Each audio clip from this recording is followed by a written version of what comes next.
आणि शिवाजी देवीच्या नावावरून त्याचं नाव शिवाजी ठेवलं गेलं. आईचे वात्सल्य, वडिलांचे चातुर्य आणि धाडस यांच्या संस्कारातून शिवाजी नावाचा योद्धा या जगास दिला.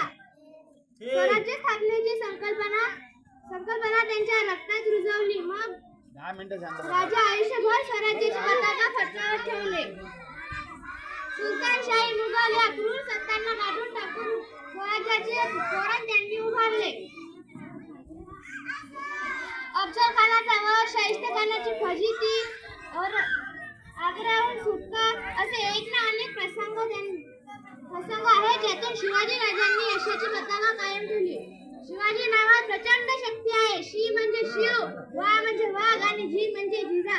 जी म्हणजे जीवनभर वाघासारखे जगणारे शिवाजी हे जनतेच्या हृदयामध्ये 400 वर्षांनंतरही कायम आहेत. एवढे बोलून मी माझे 2 शब्द